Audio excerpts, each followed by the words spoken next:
Ito ang nakakagimbal na balita at pinag-uusapan ngayon sa mundo ng social media. Sadyang totoo nga talaga ang katagang hindi mo mapapaamin ang mga taong sinungaling dahil kahit harap-harapan mong kumprontahin ay nagsisinungaling pa rin. Sa hindi na mabilang na pagbida-bida mo sa mataas na kapulungan ng Senado. Hanggang ngayon ay sablay pa din ang sarili mong argumento. At tila sadyang nagisa ka sa sarili mong mantika. Ito nga ang naging buwelta at sigaw ng marami sa ating mga kababayan laban sa binansagang PhilHealth Queen na si Risa Hontiveros matapos na mismong Korte Suprema na ang siyang sumampal ng katotohanan sa kanya. Dahil nilinaw mismo ng mataas na hukuman na mali ang naging pahayag ni Risa Hontiveros na unanimous anya ang naging desisyon nila sa kasong League of Cities versus Comelec. Ginamit ni Hontiveros ang kaso ng League of Cities bilang ebidensya sa gitna ng kanilang debate ng senador na si Rodante Marcoleta tungkol sa usaping impeachment laban sa pangalawang pangulo. Kaya naman hindi nga napigilan ng ilan sa ating mga kababayan.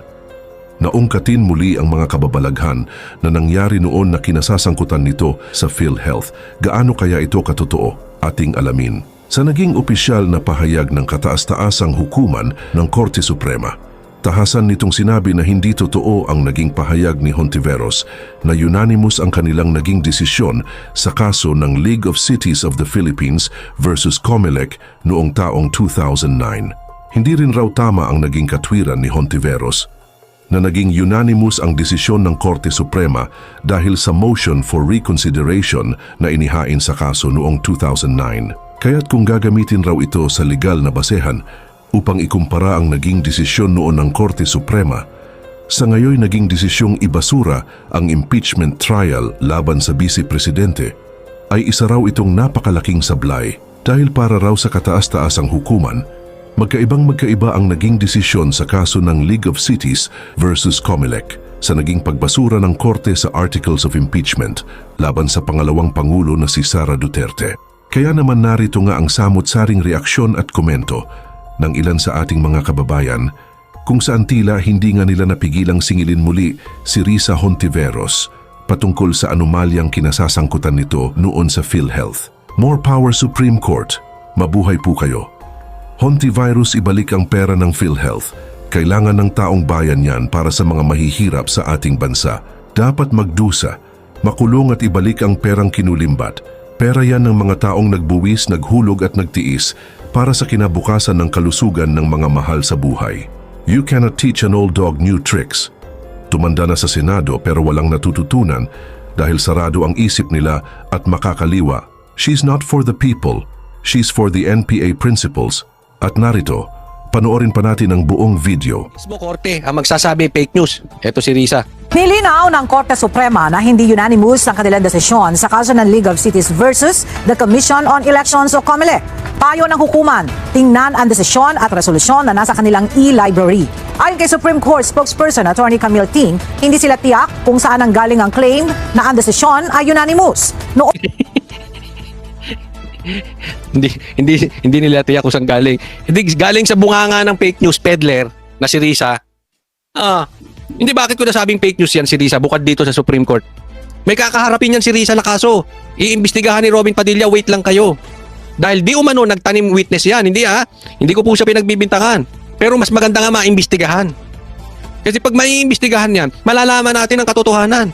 Malaman talaga natin kung sino mas fake news sa kanila ni Claire Castro. Ulitin ko, kinorek po siya ng Supreme Court. Nakakahiya. Hindi ka nagtatanim witness lang, nagtatanim jurisprudence ka pa. Anim ka. Kung isang araw sinabi ni Senator Risa Hontiveros na unanimous ang desisyon ng Supreme Court sa kaso ng League of the Philippines. Nag-ugat ito sa pagtatanong ni Senator Rodante Marcoleta kung mayroon bang nangyari na binaligtad ng Supreme Court ang kanilang unanimous decision. Ay nako, alam nyo, ulitin ko lang ha, na-expose po. Kasi po hindi nadadaan. Ito sa mga komunista. Hindi po natin pinagbibintangan komunista itong mga ito Pero sa mga komunista, hindi po kasi nadadaan sa pasigaw-sigaw. Hindi nadadaan sa pag-ganon-ganon. Sigaw sa kalsada, baka, walang utak yan. Ako, ipopromote ko to. Let's start new breeds of senators. You may brains. Kaya nga patuloy na pinopromote ko si Attorney Vic, Attorney Torion, Attorney Jimmy Bondok sa 2028. Dahil talaga nagmukha silang tanga dito. Good thing na lang nahuli siya ni Marcoleta. Ngayon, tingnan nyo, may pagbabago mangyayari. Nakikita nyo na maraming mga senador o congressman quote lang ng quote ng jurisprudence. Di ba? Dahil sa nangyari ngayon, hindi na magko-quote basta ng jurisprudence yan. Nangyari sila eh. Kaya po tayo magtulong-tulong tayo mga Pilipino. Mahilig sila kasing ganyan eh. Babaluktutin nila yung batas tapos magko-quote sila ng jurisprudence. Sundan po natin. Imbestigahan natin yung mga kinuquote nilang jurisprudence. Baka mamaya, nag-alarisa. Hindi lang tanim witness, di umano, nagtanim jurisprudence pa. So babantayan po natin simula ngayon. Yang Quadcom, tinatayo na naman yan. Yang Guns, kung ano-anong pakulong grupong tinatayo nila dyan sa Kamara, alam naman natin kung sino lang hahabulin yan. Si BP Sara, si PRRD, at ang mga DDS. Eto lang. Nakakatakot kasi na talo sila dito sa impeachment. And obviously, nalungkot sila dito. Kita nyo naman, na-obvious nyo that they are very desperate na tanggalin si BP Sara. Ito nakakatakot. Baka papasukin nila ang Amerika, makailam sa Pilipinas, para talagang maipit si Sara. Alam mo kung bakit? Kasi alam nila, ayaw ni BP Sara ng Duterte sa mga Amerikano. Hindi yung Americans yung US government, not per se yung mga kano, yung government kasi nakikialam sa atin. Kaya pati komunista, US, komunista and drug lords, ayaw niyan sa Duterte. Kaya magtutulong-tulong yan. Ngayon, they are getting desperate kasi hindi sumut yung impeachment. Tagaan nyo sa bato. Ang pagagalawin nila dito ICC. Mag-iingat dapat si BP Sara, si Bongo at si Bato. Yan ang sa tingin kong gagawin nilang hakbang. Bantayan po natin itong ating mga mahal na mga senador at Duterte, si BP Sara. Ang gagawin lang nila, magpapalabas lang sila ng warrant of arrest sa Interpol.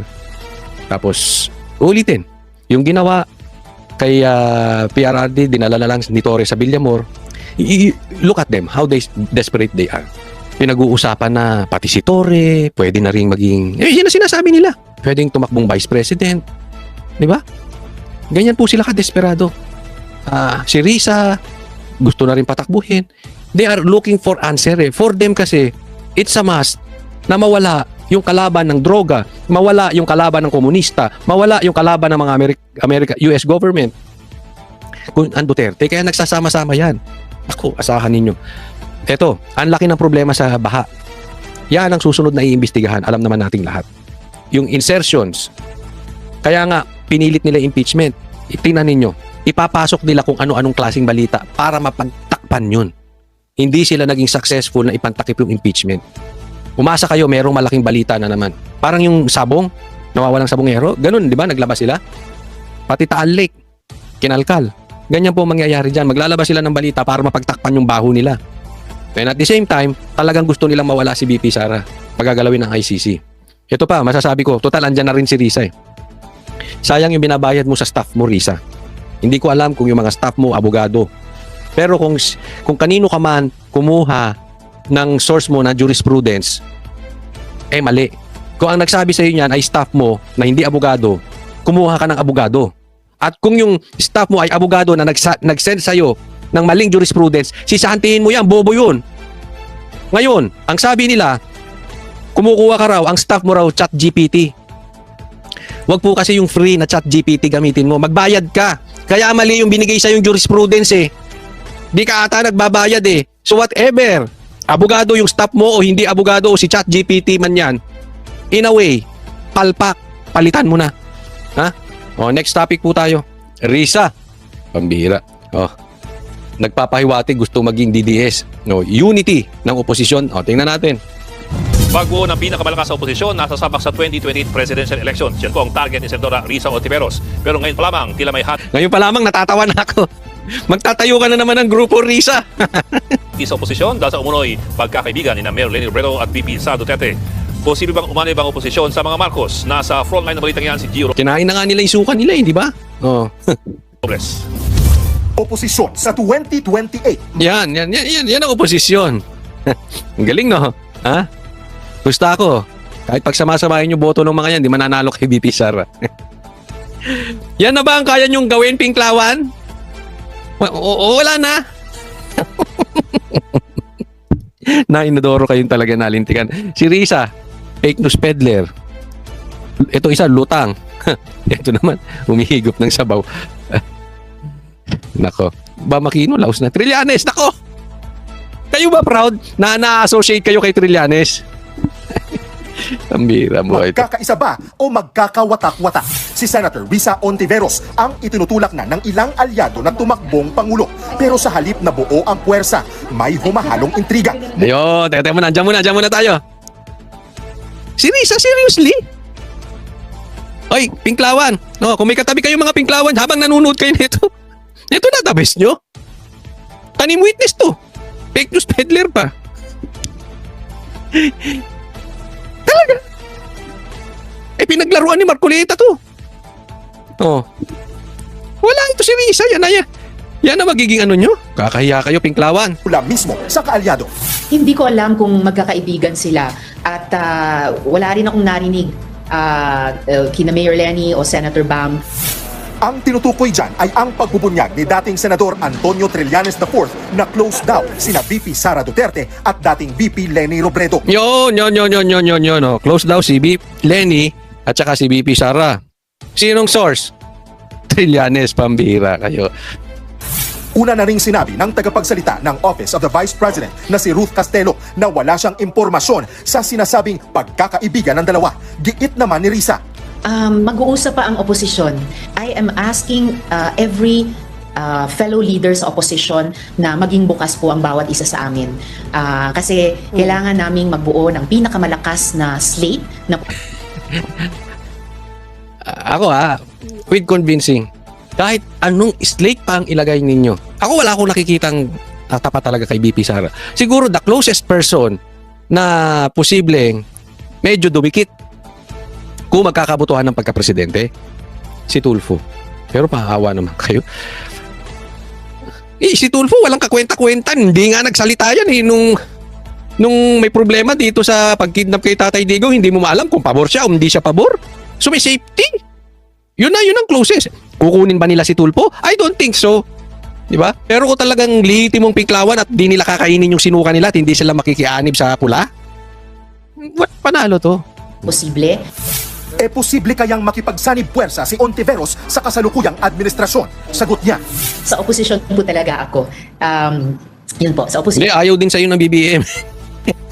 Ayaw din nila sa'yo. Oh, wag ka, parehas lang kayo, ayaw nyo sa isa't isa. Ito naman, bibuo na naman siya ng grupo. Okay? Pinaasa ka lang ng grupo mo, isa pa yan. Asa ka naman ng asa, katanga mo rin eh.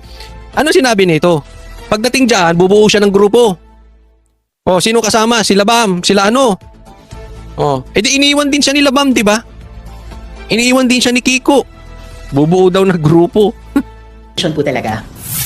Ang panawagan ng pagkakaisa na babahiran ng intriga. Pero si Senator Kiko Pangilinan na running mate ni Robredo noong 2022 elections, hindi nangangamba sa tila bitak ng oposisyon. Kalma lang. In the end, Ito nagiging problema dito. Mag-iingat po tayo ha. Wala po tayong pinapariningan. Pero mahina na nga ang Pinklawan. Umihina pa dahil sa awayan. Alam mo kung sino sumisira sa kanila? Si Trillanes. Ini-isyuhan pati si Lenny. 'Di ba? Nagkakabitak-bitak daw. Tapos si Trillanes, binabanatan din si Kiko at saka si Bam dahil sumali daw sa Duterte Black. Ano yung mga ganun-ganon? 'Di ba? Yung parang pumapanik sa kabila. Alam mo, grupo eh. Ako payo ko lang sa inyo, Pinklawan ha. Hindi dahil tayo Pinklawan. Ew. Hindi ako ayoko sa kalsada, ayoko sa bundok. Anyway, panira sa inyo si Trillanes. Ano ba talaga papel ni Trillanes sa inyo? Una, nakakatulong ba si Trillanes? Mahina na nga yung grupo niya. Ginagawa niya pa ng issue. Tapos, ang gusto niyang itulak, si Risa. Okay lang kung feel niya yon. Pero may pagka-fame whore to si Trillanes, pa-interview ng pa-interview. Dapat yan. Ako, suggestion lang. Pag problema ng grupo, problema lang ng grupo. Sa loob lang yan. Dapat pinag-uusapan nyo, teka muna, sino ba magiging standard bearer natin sa 2028? Sino ba magiging pambato natin, pang presidente, pang vice president? O teka muna, bakit naman sumali kayo dun sa block na yon? Bakit kayo sumali sa mayor? Bakit naman hindi kayo pabor na dalhin si Duterte, si PRRD sa ICC? Kasi yun ang sinasabi niya dito kay Lenny. Pag titignan po natin, walang naaambag si Trillanes. Pagka mayor nga, hindi na siya nanalo eh. Di ba? Tama ba o tama-tama? May influence pa ba siya? Wala na siyang nanuloko. Kung ako nga Pinklawan, ayoko ma-identify dyan kay Trillanes. Kung ako Pinklawan, siyempre, ayokong lumala ang... Tunari, ako Pinklawan, ayokong lumala ang sitwasyon. Hindi ko sisisihin si Trillanes. Pero maiinis ako. Hindi ko siya sisitahin publicly kasi kasiraan namin yan eh. Di ba? Kunwari Pinklawan ka, kasiraan nyo. Trojan horse. Hindi natin alam kung etong si Trillanes, ha? Baka ito bata ni Bongbong, nako. Bibigyan ko kay halimbawa, ha? Kasi dalawa lang yan eh. Una, baka bata yan ni Bongbong Marcos o sadyang fame whore lang talaga. Mahilig lang siya para maging, alam mo yun, lider-lideran. Para maging, ano pa rin siya? Nasa sirkulasyon pa rin siya. Oh, parang may silbi pa rin siya. Kasi talo na eh. Hindi na siya pinapansin. Oh, iba pa yung ginawa nung tatlo. Oh. Pero posible din.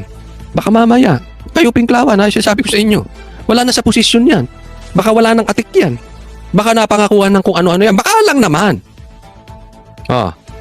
Baka lang naman meron na silang baka nasa kampo na ni Bongbong 'yan. Hindi mo ay wag kayong pasisiguro diyan. Hindi ko po pinagbibintangan si Trillanes. Pero yung ginagawa niya na nagbibiyak ng grupo, tapos sisiraan mo yung kagrupo mo online, sa media. Ay, teka muna. Hindi pa kayo nagdududa kay Trillanes. Ingat kayo dyan. Baka Bongbong yan. Bigyan ko kayo magandang isang halimbawa. Bakit? May nakapagsabi sa akin, hindi ko alam kung totoo to o hindi. Pero yung ICC daw, para ipatapon si PRRD sa ICC, that was an idea of Trillanes na ibinulong kay Presidente. Idea niya na, oops, gawin natin ito. Whether hindi natin pinagbibintangan kung kasabwat ang Presidente doon or hindi. Pero naman, sa tingin ninyo matatangay si PRRD ron nang hindi dumaan sa kapangyarihan ni Bongbong? Gagalaw si Torre, yung magkapatid na Boying? Sabi nga, walang galaw dyan nang walang kamay ng Malacanang. So kung idea ni Trillanes yung ICC at alam naman natin siya ang tulak ng tulak niyan at pinatulan ni Bongbong, di umano kasabwat siya sa kidnapping. Di umano, sabi mismo ng kapatid niya yan na ang ginawa kay PRRD kidnapping. So, hindi natin alam, baka magkasabwat yan. Hindi nyo alam, baka hinahati na kayo sa gitna niyan. Isipin mo maglabas siya ng maduming damit niya sa publiko. Banata niya mismo si Lenny. Huwag tayo maglokohan. Oh.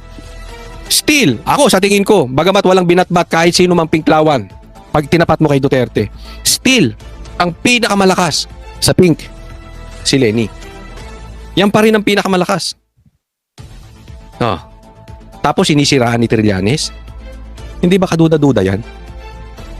Hindi, kung may nanonood na Pinklawan dito, even yung mga DDS, tanungin ko kayo, pati mga makapulahan, kahit mahina sila, meron pa rin pinakamalakas sa kanila. Sino pinakamalakas? Ako sa tingin ko talaga si Lenny. Sa Pinklawan. Bakit sinisiraan ni Trillanes? Yan ang tanong. Mas mahaba ang pinagsamahan namin. Ni Bam, ni Sunny, ni VP Lenny, ni Risa. This hidwaan or konting tismisan, maayos natin yan. There are more reasons for us to come together when the country requires it. Nagbabalita mula sa frontline. Ito pa, may naging issue kay Risa, no? Ano yun lang natin? Kasi meron siyang kinote na jurisprudence. Sinabi ni N-Bank ba yan? Naalala nyo yun sa mga nakapanood, N-Bank. Kasi sabi niya nababaliktad pa ang desisyon ng Supreme Court. Sabi niya unanimous decision, N-Bank. Tinanong nga ni N-Bank ba yan ng division o ng buong Supreme Court? Yun ang tanong ni Marcoleta. Sabi niya oo.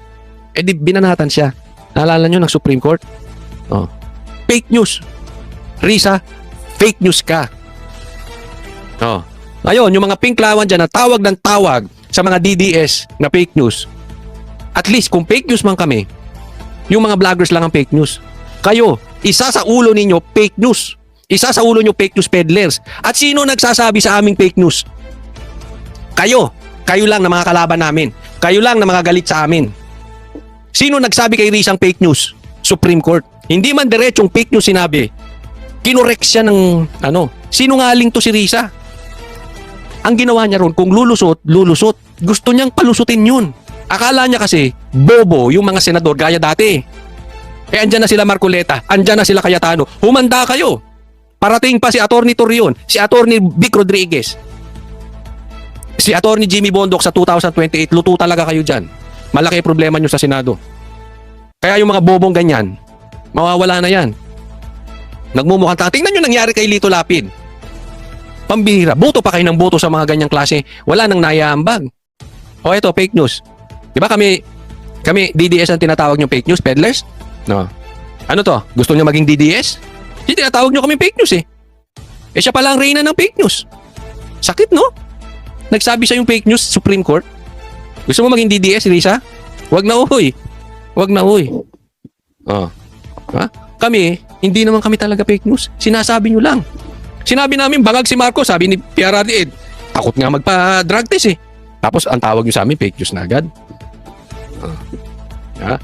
Gusto natin, ang tatawag sa atin ng fake news, yung nasa gitna. Yung hindi bias, gaya ng Supreme Court.